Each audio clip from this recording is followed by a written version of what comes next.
De drogue dure, 238 kg le 26 juin, puis 798 kg, et puis en moins d'une semaine.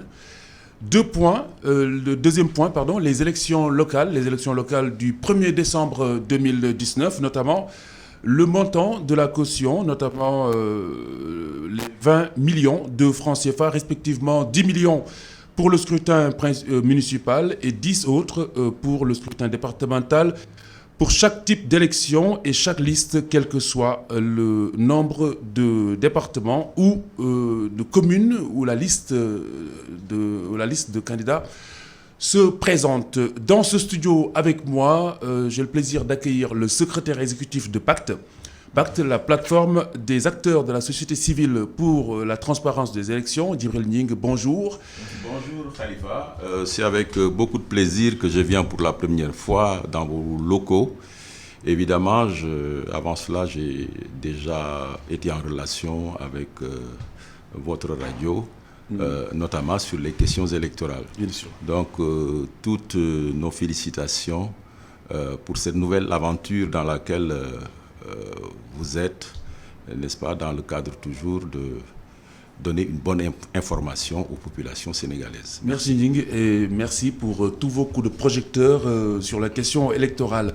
Docteur Ousseynou Ka, il est spécialiste en sciences politiques et relations internationales, par ailleurs expert en politique de défense et de sécurité. Bonjour. Bonjour Khalifa, je vous remercie de cette invitation et aussi vos éditeurs sur la onde 90.3. Donc nous vous remercions. Docteur K, justement, c'est en cette qualité d'expert en politique de défense et de sécurité que vous êtes là précisément. Avant tout, ce matin, nous allons aborder de ce pas le premier point de ce débat, cette saisie, cette importante saisie, une saisie record de cocaïne au port autonome de Dakar. Alors comment justement l'appréhender? Est-ce qu'on devrait considérer cette saisie comme un simple message, une alerte, ou simplement une gifle réveil qui secoue? Bon, on peut être catégorique pour dire que une sorte de gifle, comme vous le dites, vous utilisez la métaphore, et c'est bien dit. Parce que en fait, ça va revigorer surtout en fait les fondamentaux de notre sécurité. C'est-à-dire de dire que en fait l'organisation surtout de ce qu'on appelle les crimes organisés quelque part, ou les organisations criminelles, en fait, ont changé leur route. C'est-à-dire, parfois, ils sont dans cette guerre d'espace ou guerre de territoire, parce qu'en fait, il faut trouver d'autres transits pour pourvoyer, en fait, la drogue. Là, on voit aussi, on n'est plus, en fait, dans ces organisations classiques qui restaient localement dans un État. Mais là, on voit qu'ils changent en fait leur déplacement du point de vue sous-régional. C'est-à-dire voir les États où il y a des faillites par rapport à leur sécurité, ou d'une certaine manière que ces États en fait sont faibles parce que l'intégrité territoriale, en fait, l'État même n'arrive pas à l'assurer. Et aussi n'arrive pas aussi à assurer l'intégrité de la sécurité de leurs citoyens. Donc ces États en fait regardent le maillon faible pour faire passer la drogue. Donc ce qui est arrivé au Sénégal en fait, savoir qu'il y a des faiblesses du point de vue communautaire, pour ne pas dire transfrontalière. Il y a des faiblesses. Donc sur ces questions, l'État doit revoir les fondamentaux de notre sécurité en disant qu'il y a une nouvelle menace, et cette menace c'est une menace diffuse. Tout à fait. Donc bon, c'est une manière de revoir surtout les fondements stratégiques de notre État, les fondamentaux. Justement, nous aborderons cet aspect au cours de ce débat, notamment la porosité des frontières, et le ministre des Finances l'a relevé lors de sa visite au port de Dakar. Alors Ning, en tant que citoyen, vous avez également votre mot à dire sur la question. Alors comment est-ce que vous avez apprécié cette saisie? Oui, nous pensons que ça a été une saisie record. Pratiquement 1 tonne de drogue et de drogue dure. Donc, bravo et félicitations à nos forces de défense et de sécurité. Maintenant, c'est un signal fort, je crois, qui, n'est-ce pas, remet la question de la sécurité au centre des débats, au centre des préoccupations. Cela interpelle notre État pour que l'État se prémunissent davantage, n'est-ce pas, pour ne pas être une plaque tournante de la drogue, comme c'est le cas dans certains pays que je ne veux pas nommer. Je pense qu'aucun pays aujourd'hui n'a une solution toute faite par rapport à la circulation de la drogue dans le monde. Alors c'est pourquoi nous pensons il devrait y avoir une solution multiforme. C'est un peu comme l'asymétrie que l'on prête au terrorisme. Voilà, très bien. C'est exactement la même chose, je crois. Et c'est pourquoi il devrait y avoir une coopération internationale, n'est-ce pas, très suivie entre nos pays et les pays du Nord. Hein, et même entre nos pays, entre eux, n'est-ce pas. Et cette coopération, il me semble, n'est pas tout à fait observée, n'est pas tout à fait mise en œuvre, et cela donne des espaces, des possibilités justement aux trafiquants de drogue pour passer les frontières. Justement, cette coopération, Dr K, voilà. Elle existe bel et bien. Elle existe bel et bien. En revanche, je pense que Interpol annoncé à Dakar ne viendrait que éventuellement pour étudier, pour disséquer un peu le modus operandi. Et c'est un peu comme si nous étions le laboratoire. Oui, comme je l'ai dit quelque part, en fait, c'est-à-dire les routes de la drogue ont changé.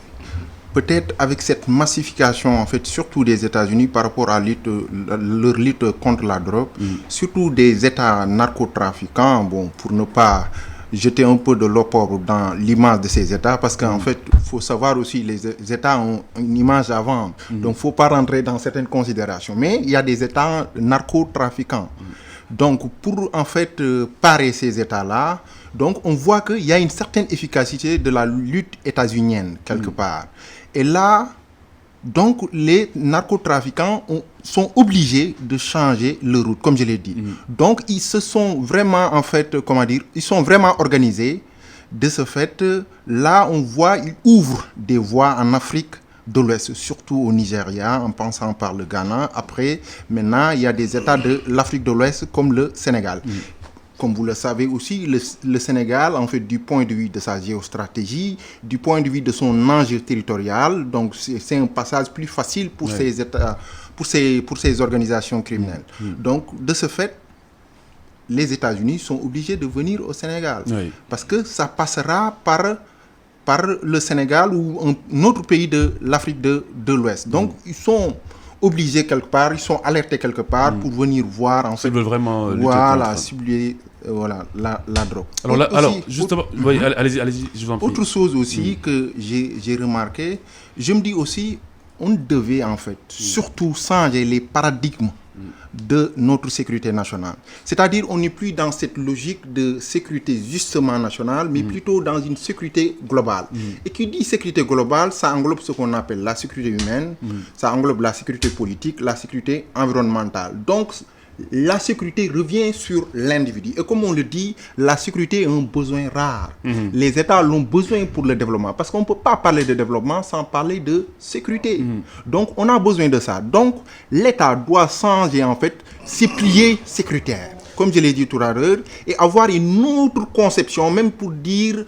Bon, pour foncer un peu le trait, pour dire changer les fondamentaux conceptuels de... C'est très complexe, parce que la question sécuritaire est très complexe, parce que le bandit, souvent, est dans la tête, justement, de l'agent qui gère la sécurité. C'est vrai, pour déjouer tous les plans stratégiques.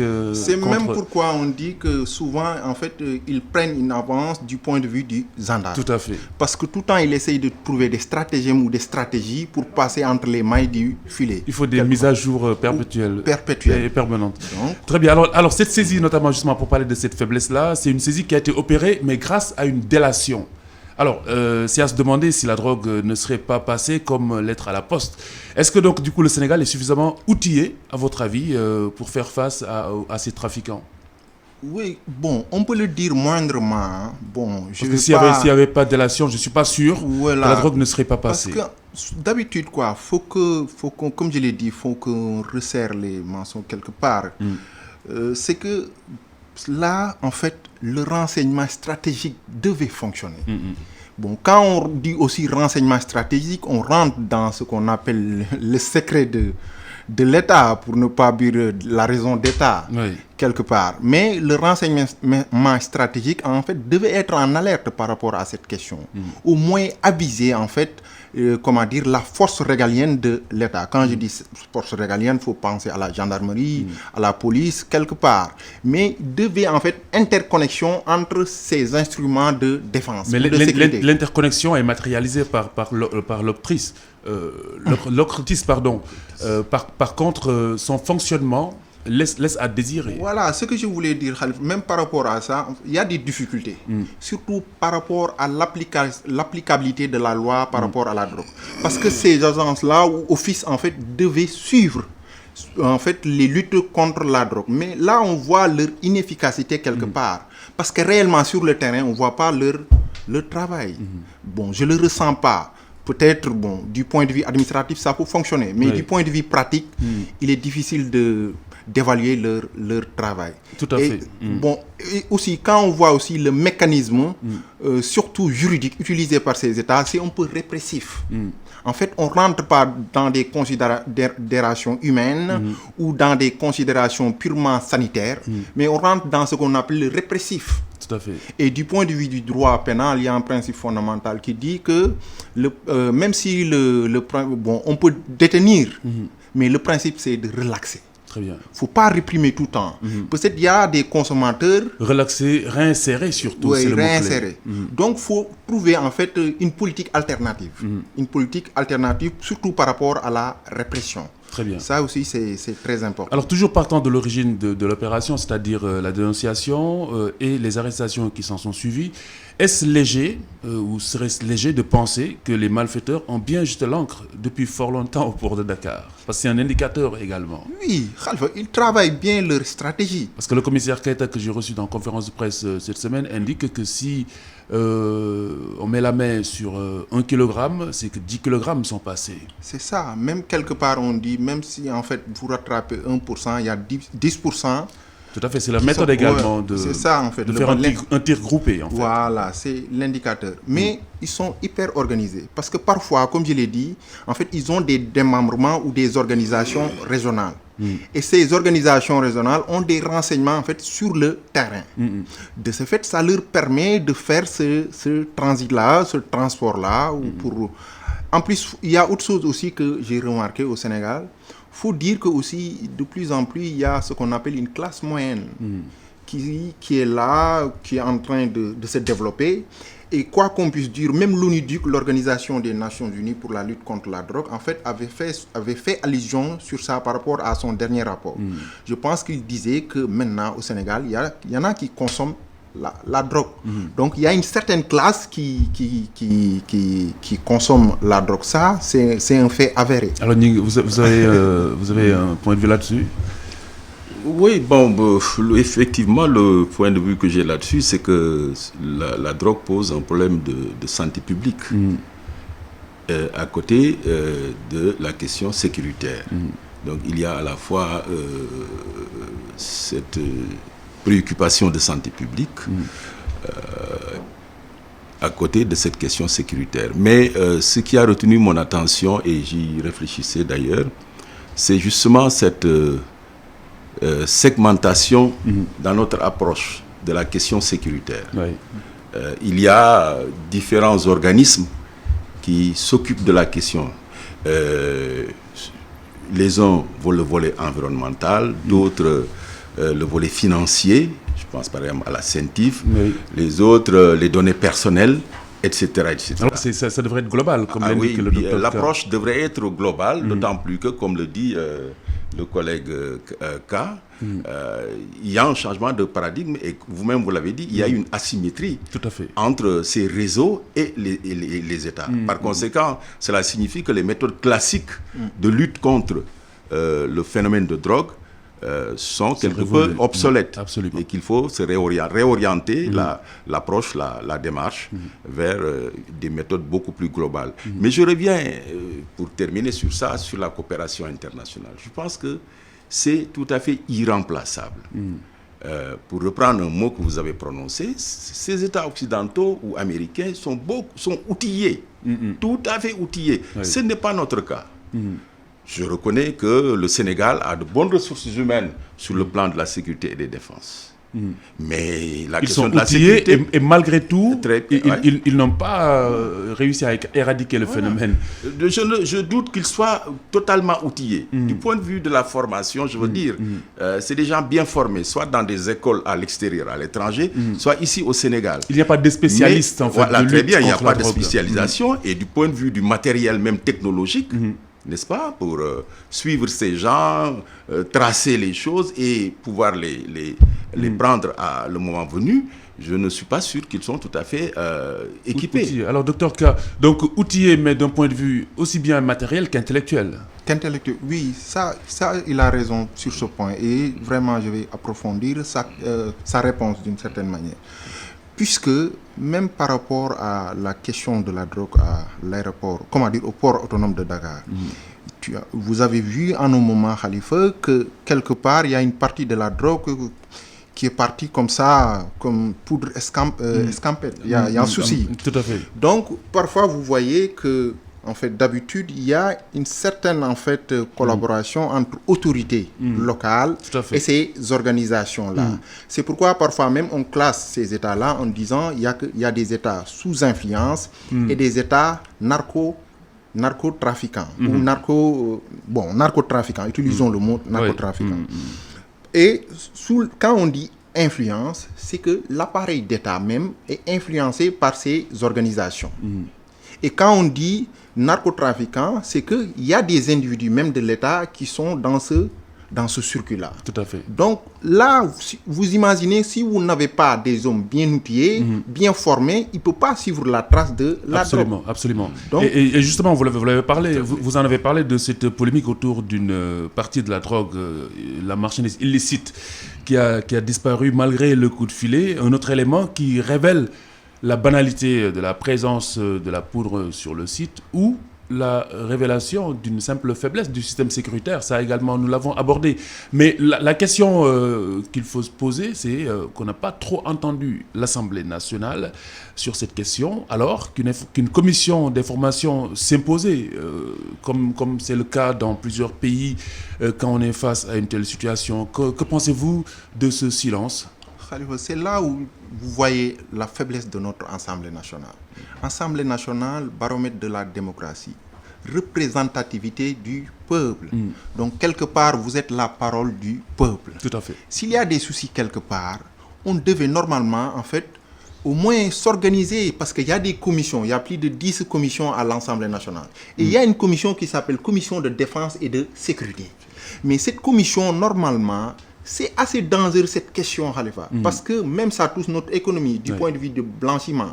Ça peut toucher aussi du point de vue sécuritaire, comme je l'ai dit. La santé publique, comme l'indique M. Ning. Du point de vue sanitaire. Donc c'est une question de haute importance, de haute politique. Donc il fallait que l'Assemblée nationale au moins ait une commission, installer une commission d'information pour qu'on puisse en fait saisir les tenants et les aboutissants de cette question. Tout à fait. Mais rester amorphe, et rentrer dans des débats, je pense que futiles, ça n'a aucune importance. Oui.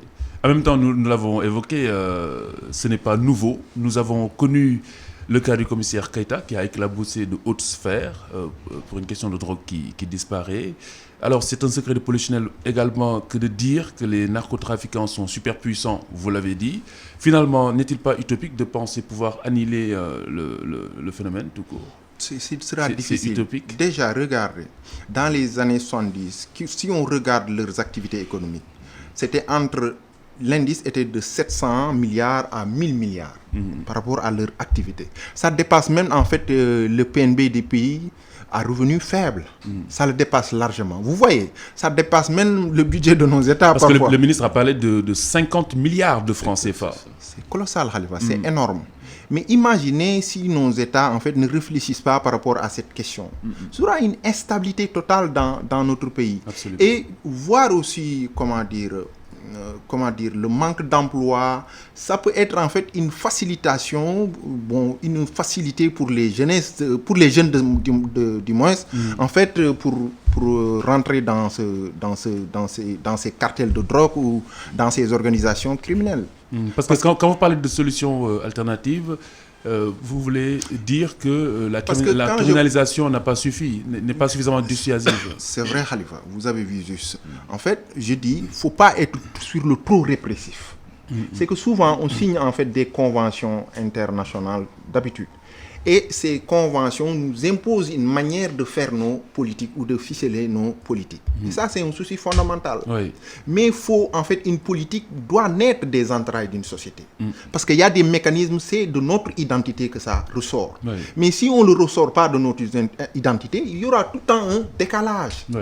Donc, il fallait trouver, en fait, d'autres, comme vous avez dit, d'autres sanctions alternatives pouvant venir de respecter plus en fait le droit humain et de dire aussi qu'il y a des gens qui sont malades. Pourquoi pas la sensibilisation tout court, Oui, en amont, l'aspect préventif. Parce que moi, la dernière fois que je me suis rappelé avoir vu des spots de sensibilisation, j'étais à l'école primaire, des spots qui passaient à la télévision. Vous voyez, ça date de très longtemps. On parlait de cocaïne, on assimilait la cocaïne à des mannes d'argent en indiquant le coût de chaque kilogramme, de chaque gramme par rapport à un matériel quelconque qui intéresserait le contribuable. Et ce que vous dites est tellement important parce qu'en fait, la publicité, quelque part, ça peut toucher les sensibilités. Parce qu'il faut se rappeler, maintenant, on est dans une sorte de géopolitique de l'émotion. C'est que l'émotion, en fait, passe plus vite pour médiatiser quelque chose. Ça peut être un domaine politique, ça peut être autre chose. Mais ça touche, en fait, la sensibilité et ça peut réveiller quelque part l'émoi des gens. Et ils vont participer à cette politique. Parce qu'il faut faire aussi le rattachement entre État et société. Aussi défense et société. Si on est dans cette logique trinitaire, ça peut passer. Parce que aussi il faut se rappeler que ces organisations en fait criminelles quelque part sont en train de concurrencer l'État dans un monopole qu'il détenait. C'est-à-dire le monopole de la violence légitime.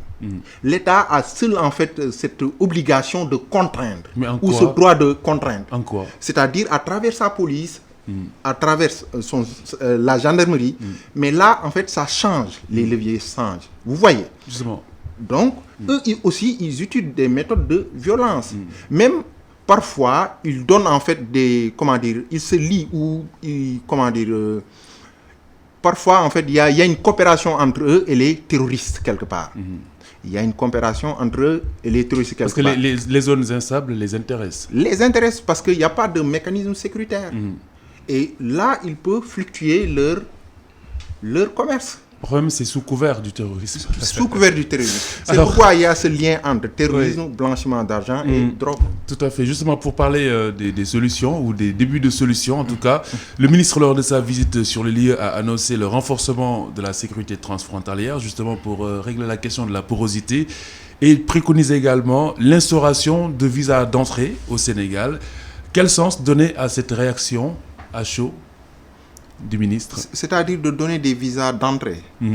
Bon, parce que on a cette liberté de circulation d'aller et de venir, comme je l'ai dit quelque part, par rapport aux questions de l'immigration. Bon, on sait que le Sénégal aussi, du point de vue de la porosité de ses frontières, on doit revoir aussi nos mécanismes de surveillance. Oui. Aussi, travailler sur les questions communautaires. Il y a une organisation d'intégration du point de vue de l'Afrique subsaharienne. C'est la CEDEAO. Ou de l'Afrique de l'Ouest. C'est la CEDEAO. On devrait normalement en fait travailler avec cette organisation du point de vue de la coopération transfrontalière. Mais j'ai vu en fait qu'ils ont élaboré un plan 2016-2020. Peut-être ils sont dans cette optique d'harmoniser. Mais le souci fondamental, c'est que les États n'ont pas en fait la même acception pour lutter contre la drogue. C'est ça le souci fondamental, Khalifa. Très bien. Très bien. Merci beaucoup, Dr Ka. Je rappelle que vous êtes sur e-radio, l'air du temps. Aujourd'hui, nous parlons de l'importante saisie de drogue et également, deuxième point que nous aborderons tout à l'heure, sur les prochaines échéances électorales prévues le 1er décembre prochain. Je suis avec Djibril Ning, secrétaire exécutif de Pacte, la plateforme des acteurs de la société civile pour la transparence des élections, et le docteur Ousseynou Ka, spécialiste en sciences politiques et relations internationales, expert en politique de défense et de sécurité. L'air du temps, 10h35 à présent. Le second point de ce débat, les élections locales du 1er décembre 2019. notamment le parrainage et le montant de la caution, 20 millions de francs CFA, respectivement 10 pour le scrutin municipal, 10 autres pour le scrutin départemental pour chaque type d'élection et chaque liste, quel que soit le nombre de départements ou de communes où la liste de candidats se présente, comme l'a précisé le ministre de l'Intérieur Aly Ngouille Ndiaye. Alors Ning, vous êtes le secrétaire exécutif de Pacte, de la plateforme des acteurs de la société civile pour la transparence des élections. De 100 000 francs CFA à 30 millions de francs CFA. C'était là la fourchette proposée au terme de la rencontre entre le ministre et les parties prenantes. Faites-vous partie de ceux qui parlent de démocratie pour les riches? Merci Khalifa pour cette question très importante. Nous avons effectivement assisté à cette réunion qui avait été convoquée par le ministère de l'Intérieur, Angor Diarama, oui, pour la fixation de la caution conformément au code électoral. Il y a une démarche consultative que le ministre doit faire pour écouter les propositions des partis politiques légalement constitués et de la société civile, et après quoi l'autorité peut se retirer et dans le secret de son cabinet fixer, n'est-ce pas, le niveau de cette caution. Alors c'est effectivement la fourchette que vous avez donnée qui a été arrêtée là-bas à Ngor Diarama.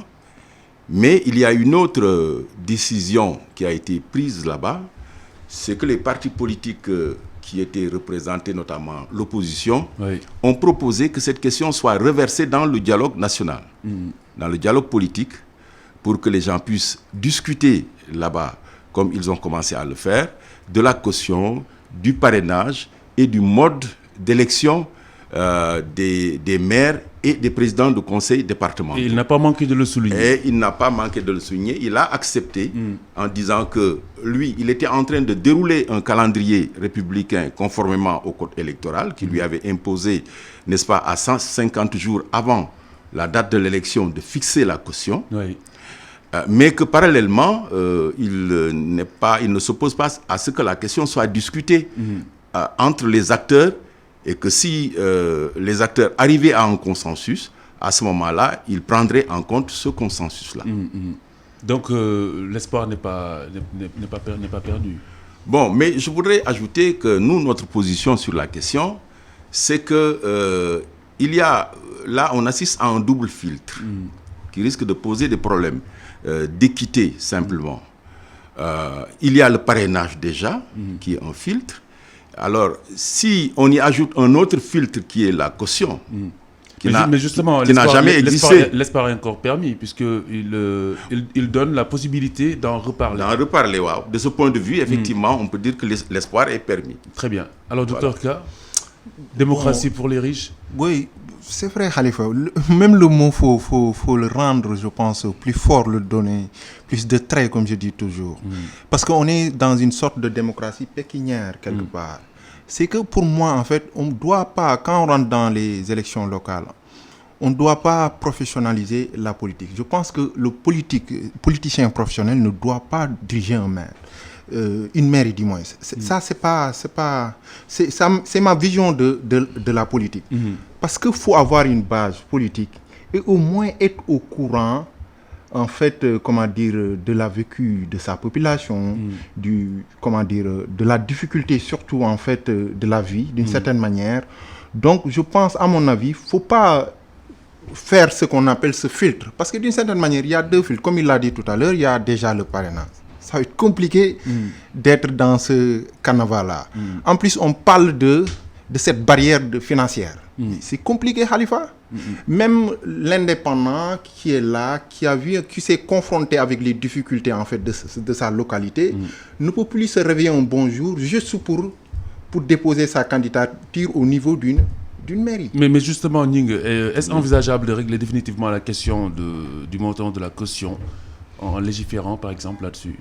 Est-ce possible? Oui, c'est parfaitement possible parce que, en principe, la finalité des discussions qui sont en train de se faire dans le cadre de dialogue politique, la finalité, c'est d'impacter les conclusions sur le code électoral, donc de le modifier. Donc si les gens venaient à avoir un accord sur l'élimination d'un des filtres ou sur l'abaissement du taux de la caution, ceci serait reflété aussitôt après dans le code électoral par une modification. Parce que le président de la République donne l'assurance de faire appliquer tout ce qui va ressortir. Tout ce qui se dégagera comme conclusion du dialogue national. Très bien.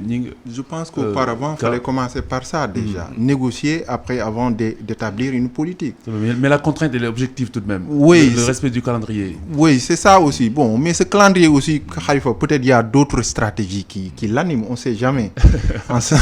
Parce que là, on nous parle de questions de report. Oui. Donc, même la date des élections, on n'est pas sûr que c'est au mois de décembre. On verra bien. Oui, là, effectivement, je pense qu'on est rattrapé ici par une question que nous n'avons pas su régler à temps. C'est la question de cette pléthore de partis politiques. Nous sommes à 300 partis. Très bien, plus non, même. Plus même, un peu bien. plus. Si vous voulez, nous l'aborderons tout à l'heure. Mais le cadre choisi par le ministre n'a pas rencontré l'approbation de certains qui jugeaient que celui du dialogue national aurait été un peu plus approprié. Oui. Et le ministre ne s'est pas opposé à ça.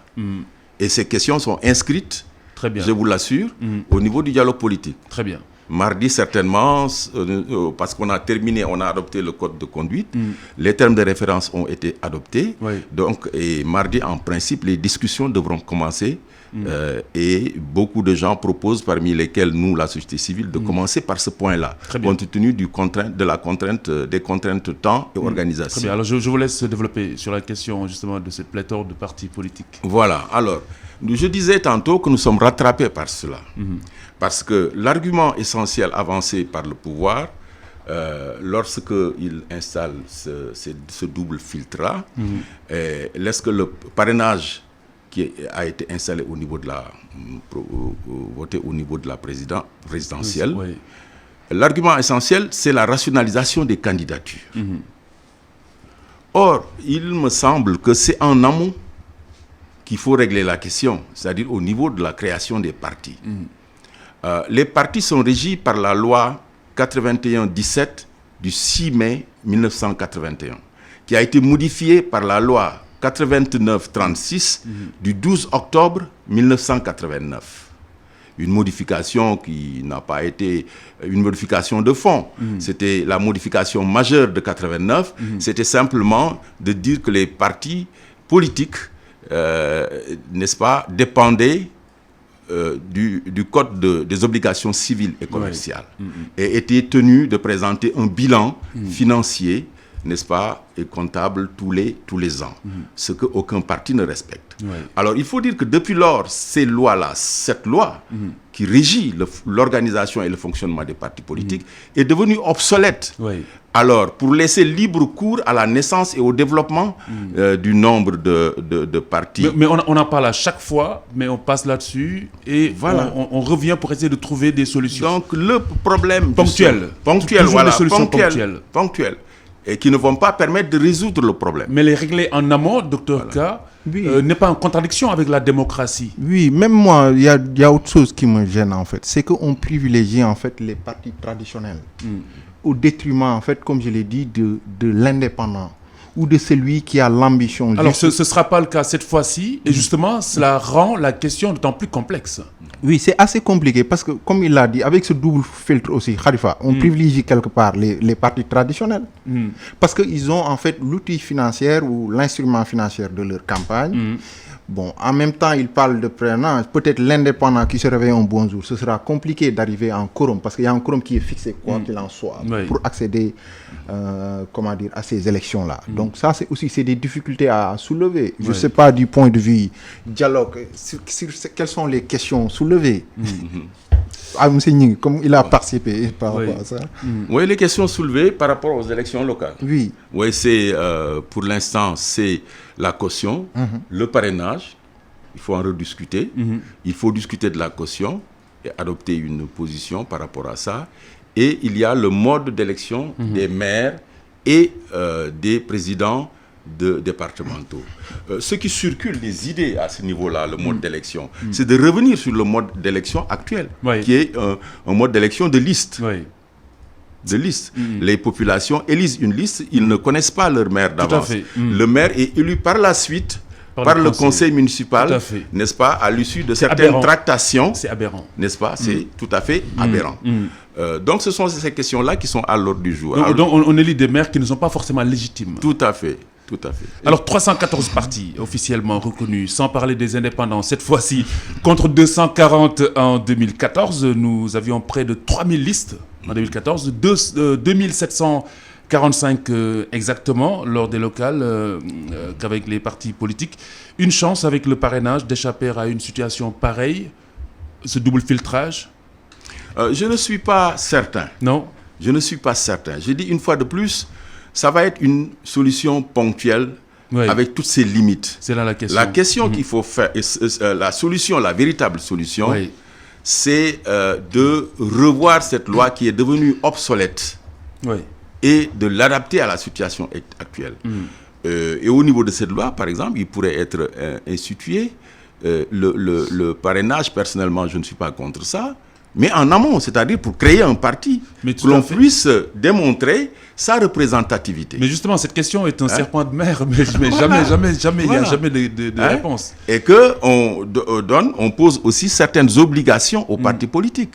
Notamment qu'il faut avoir un siège. Il faudrait un peu plus de rigueur. Voilà, un peu plus de rigueur. Parce que depuis lors, on parle de partis cabines téléphoniques, à l'époque déjà. Et jusqu'à présent, il y a des partis politiques avec le leader, sa femme, son enfant et son cousin. Et pas d'adresse. Parce qu'on est dans cette logique-là de chef de parti. Parce que d'habitude, ici aussi, celui qui détient le budget, il va te dire de regarder par là, tu vas regarder par là. Donc, financièrement, en fait, ce sont les chefs de parti eux-mêmes qui incarnent quelque part, en fait, leur parti politique. Mais justement, est-ce que ce double filtrage-là ne vient pas à son heure? Puisque je viens de le dire, en 2014, il y en avait 240. Aujourd'hui, il y a un peu plus de 300, en plus des indépendants.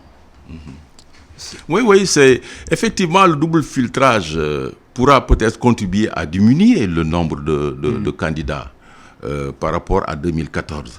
Mais comme je le disais tout à l'heure, je ne suis pas sûr que ça va régler de façon définitive peut-être, Khalifa, la question. Peut-être les réalités, en fait, du point de vue local ne sont pas pareilles, peut-être par rapport aux réalités du point de vue national. Absolument. C'est pas la même chose, c'est pas la même logique. C'est ça. Absolument. Et au sujet du parrainage, justement, que craindre lors du processus, c'est-à-dire de collecte des parrains, compte tenu de la nature de ces élections comparées à la présidentielle, en termes de dysfonctionnement? Oui, les mêmes dysfonctionnements qu'il y a eu lors de la présidentielle risquent de revenir. Parce qu'il y a cette question de logiciel, du contrôle des parrains. On a vu toutes les limites des modalités techniques qui ont été retenues. Et ça révèle les limites également du dialogue national. Tout à fait. Il n'y a pas le suivi qui s'y est à chaque fois qu'il y a une question du genre et après on revient à la case départ. Non, le dialogue national devra et pourra revenir sur ça, sur ses limites pour améliorer le parrainage, tant au niveau, il me semble, de la présidentielle que des autres élections. Par exemple, nous, ce que nous proposons, c'est qu'il y ait des commissions administratives, à l'instar des commissions administratives qui sont installées lors de l'enrôlement, par exemple lors de la révision des listes électorales. Et que celui qui veut parrainer, qu'il aille au niveau de ces commissions administratives dans lesquelles, n'est-ce pas, il y a l'administration, il y a la Sénat et il y a les partis politiques. Et ces commissions seraient dotées, n'est-ce pas, d'un dispositif technologique lié au serveur qui contient le fichier. Ce qui fait que lorsque vous vous présentez et que vous voulez parrainer un X, un Y, si vous n'êtes pas sur le fichier, c'est, n'est-ce pas, un parrainage rejeté. Si également vous parrainez de façon double, n'est-ce pas, ceci est rejeté. Ça permettrait de gagner du temps. De gagner non seulement du temps, mais ça va éliminer ce contrôle laborieux qu'il y a en aval, ouais. au niveau de du Conseil constitutionnel. Voyez. Et ça a l'avantage d'être transparent parce qu'il y a tous les acteurs qui sont représentés. Docteur K, comment vous moi là, ce que je peux juste en fait dire, c'est qu'en fait il y a une lourdeur du point de vue même de l'administrativité. Il y a un souci fondamental. Hein. C'est ce que j'ai dit. De ce fait, même en un moment, est-ce qu'on ne dévoie pas d'une certaine manière ce qu'on appelle la concurrence politique? Parce qu'on part pas en fait d'un point A pour arriver à un point B, parce que le départ en fait n'est pas pareil. Il y a un souci fondamental, c'est ce que j'ai observé par rapport à votre analyse, ou constaté par rapport à votre analyse. La concurrence politique, en fait, n'est pas... En plus, parfois, les termes de l'analyse, on est sur transparence, procédure, mais il y a autre chose aussi. Les hommes qui sont en train aussi de conduire cette politique. On reviendra par rapport aux hommes, parce que c'est important, surtout du point de vue du dialogue national, Khalifa. Peut-être à l'occasion de notre débat, parce que nous sommes presque au terme de cette émission, et j'aimerais qu'on ajoute un autre mot sur le dialogue national, notamment le débat. Actuellement, le débat sur le pétrole peut-il polluer l'initiative avec les contours que vous connaissez, Ning? Oui, il est certain que le débat agité sur le pétrole va avoir, va influencer, n'est-ce pas, assez fortement le dialogue national. Mais je pense que c'est heureux déjà de savoir de constater que par rapport à cette question du pétrole et au débat qui se déroule sur le pétrole, il y a un dialogue qui se déroule parallèlement. Je pense que c'est une avancée dans notre pays. Que les gens puissent faire la distinction des choses, n'est-ce pas? Mais je voulais là rebondir sur la question posée par Ousseynou par rapport à notre classe politique. C'est vrai qu'il y a un problème de légitimité historique et sociale. Comme je le disais sur un autre plateau, nous avons une classe politique qui n'a pas pu résoudre, n'est-ce pas, fondamentalement les questions qui se sont posées depuis l'indépendance à maintenant. La question du développement. Par conséquent, cela induit fortement une question, la problématique de la légitimité historique et sociale. Ils sont dans l'événementiel. Voilà. Voilà. Et c'est pourquoi il est heureux également qu'il y ait le dialogue national. Parce que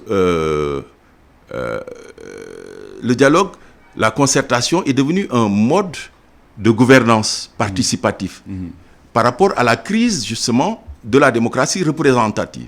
Donc il y a non seulement une crise de légitimité historique et sociale de nos dirigeants, mais à côté il y a la crise de la démocratie représentative. Et par rapport à cette double crise qui impacte lourdement le développement de nos pays, il est heureux que justement il y ait cette concertation, n'est-ce pas, dont nous souhaitons, pour laquelle nous souhaitons qu'elle aboutisse à des consensus très forts permettant à notre pays non seulement d'accélérer son développement, mais de renforcer la stabilité et la paix à l'intérieur et alentour, n'est-ce pas, de notre pays, mais aussi de renforcer la cohésion nationale. Alors l'instrumentalisation doit être jetée à la mer. Il faudrait qu'il y ait justement cette fibre patriotique et cette bonne foi. Il faut que chacun soit animé de bonne foi et soit animé également de cette fibre patriotique pour que cela marche.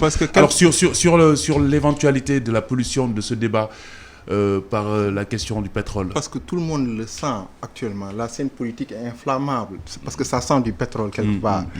Mais ce qu'il faut dire, en fait, par rapport au dialogue national, moi, il y a quelque chose que j'ai remarqué et qui m'a aéri quelque part. C'est qu'en fait, c'est comme si on est en train de recycler des hommes qui étaient quelque part oubliés dans les tiroirs de l'oubliette, quelque part.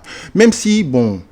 Je renie aucunement en fait leurs compétences du point de vue national et international. Je renie pas ça. Vous êtes en train de brûler les bibliothèques? Oui, parce qu'en fait, en plus par rapport au dialogue national, moi je me dis aussi. Je pense que l'un n'empêche pas l'autre. Oui. Waouh, c'est bien, mais fallait juste en fait trouver quelque chose d'intermédiaire, au moins de si on peut... Bon, il est clair qu'il est temps de renouveler la classe politique, même la classe intellectuelle au Sénégal, parce que comme on le constate même dans les médias, ce sont les mêmes personnes qui tournent. Et ça, c'est aussi à mettre à votre place, de convier à des jeunes comme moi et d'autres dans ces plateaux, de leur permettre d'exprimer au moins leur expérience et en même temps dans leur domaine de prédilection. Ça, c'est aussi c'est à saluer pour vous, quoi, parce que vous le faites tout le temps. Et je dois vraiment vous remercier par rapport à ça. Et pour revenir juste par rapport à la question du dialogue, aussi, on est dans un scénario, Khalifa, aussi intermédiaire. C'est qu'au lieu d'être dans un scénario de, comment dire, table rase, quoi, c'est-à-dire de changer tous les mécanismes. Parce que là, c'est juste qu'on recommence, quoi. C'est comme si on était sur les assises nationales. En fait, ça change absolument. Pour moi, c'est comme si on revenait sur ce qu'on appelle dans les années 90, ce qu'on appelle les conférences nationales. Mais, Khalifa, en réalité, il faut changer... Et nous ne sommes pas réellement en situation de crise. C'est ça le problème. C'est là où la stratégie politique, en fait, on imagine, est-ce qu'on est dans un scénario où on veut juste étouffer quelque chose, voilà, pour ressortir autre chose, je ne sais pas quoi. Mais... L'affaire de l'affaire dans l'affaire, comme dirait Pasqua. Voilà. Merci beaucoup, Dr Ousseynou Ka, spécialiste en sciences politiques et relations internationales, expert en politique de défense et de sécurité. Ning Djibril, secrétaire exécutif de Pacte, la plateforme des acteurs de la société civile pour la transparence des élections. Nous parlions ce matin dans l'air du temps de cette importante saisie de cocaïne. Plus d'une tonne de cocaïne saisie au port de Dakar en moins d'une semaine, mais également de la caution dont le montant a été fixé pour les locales du 1er décembre prochain à 20 millions de francs CFA pour l'élection départementale et municipale. Alors, Babacar Ndiaye est à la caméra pour ITV, à la mise en onde de Aliou Dias, au micro Khalifa Diakhaté. Dimanche prochain, vous retrouvez Alassane Samba Diop dans l'air du temps. Et dans un peu moins de 10 minutes, Mamoudou Ibrakan dans le jury du dimanche. Excellent dimanche, au revoir, à bientôt.